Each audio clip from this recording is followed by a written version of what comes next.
بھائیوں، دوستوں، بہنوں، بچوں، بچیوں، عزیزوں، جو سن رہے ہیں اور جن تک میری بات پہنچے گی، رمضان کی آمد ہے تو اللہ تعالیٰ نے جیسے دنیاوی سیزن بنائے ہیں، جیسے عید کا موقع تاجروں کے لیے سیزن ہے، بڑی عید کا موقع تاجروں کے لیے سیزن ہے، ایسے مختلف قسم کے تہوار دنیاوی دینی جو آتے ہیں تو وہ تاجروں کے لیے سیزن بن جاتا ہے اور ان کی سیل بڑھ جاتی ہے، منافع بہت زیادہ ہوتا ہے۔ تو اسی طرح اللہ تعالیٰ نے بخشش کے بھی سیزن بنائے ہیں، جس میں سب سے بڑا سیزن وہ رمضان المبارک کا مہینہ ہے۔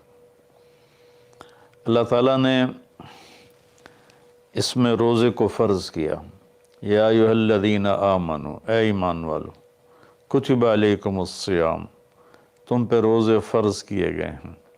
روزہ چونکہ اوکھا عمل ہے، خاص طور پہ لمبا روزہ گرمیوں میں، تو اس کو ہلکا کرنے کے لیے اللہ نے کہا ما کتب علی الذین من قبلکم، کہ تم گھبراؤ نہیں، تم سے جو پہلے تھے ان پر بھی ہم نے روزہ فرض کیا تھا۔ اور میں تھوڑی وضاحت کر دوں، ان کا روزہ ہم سے بہت مشکل تھا۔ ان کا روزہ 24 گھنٹے کا ہوتا تھا، افطاری سے افطاری، سحری کوئی نہیں، افطاری کھا لی بس ختم، اب اگلے دن کی افطاری 24 گھنٹے کا روزہ ہوتا تھا۔ تو اس لیے اللہ نے کہا کما کتب علی الذین من قبلکم، کہ تم سے پہلوں پر بھی روزہ تھا لیکن وہ ہم نے ایسا رکھا تھا، آپ کے لیے یہ آسانی والا رکھا ہے کہ آپ کے لیے ساری رات کھانا پینا بیوی حلال ہے۔ پھر آگے ایک خوشخبری سنائی، لعلکم تتقون، کہ اللہ کی طرف سے جب لعل ہوتا ہے تو وہ یقین کے معنی میں ہوتا ہے، انسان کی طرف سے جب لعل ہوتا ہے تو شک کے معنی میں ہوتا ہے۔ تو اللہ تعالیٰ نے کہا کہ جب تم روزے رکھو گے نا، جیسے روزے رکھنے کا حق ہے تو تمہیں تقوی نصیب ہوگا، اور اگر تمہیں تقوی نصیب ہو گیا تو قرآن ہی سے ہم سنتے ہیں کہ تقوی پر اللہ کیا دیتا ہے، من یتق اللہ یجعل لہ مخرج ویرزقہ من حیث لا یحتسب، کہ جو تقوی اختیار کرتا ہے اللہ اس کے لیے ہر تنگی سے راستہ نکالتا ہے۔ جیسے آج کل کی ٹینشنیں اور بے شمار قسم کے ڈپریشن اور ایک دنیا کی دوڑ نے ہماری لائف کوالٹی بہت خراب کر دی ہے، چیزیں بڑی اعلیٰ ہو گئی ہیں، سواریاں بڑی اعلیٰ ہیں، لیکن لائف اٹ سیلف کوالٹی اس کی بڑی پور ہو گئی ہے، بہت خراب ہو گئی ہے۔ تو اللہ تعالیٰ فرماتا ہے کہ من یتق اللہ یجعل لہ مخرج، تو جب کہیں اس پر تنگی آئے گی، ذہنی یا ظاہری یا باطنی، تو اللہ اس کو راستہ دکھائے گا، اللہ ہاتھ پکڑ کے اس کو اس مشکل سے نکال کے باہر کھڑا کر دے گا۔ وَيَرْزُقْهُ مِنْ حَيْثُ لَا يَحْتَسِبْ، اور اسے وہاں سے رزق دے گا جہاں سے اس کو وہم و گمان بھی نہیں ہوگا۔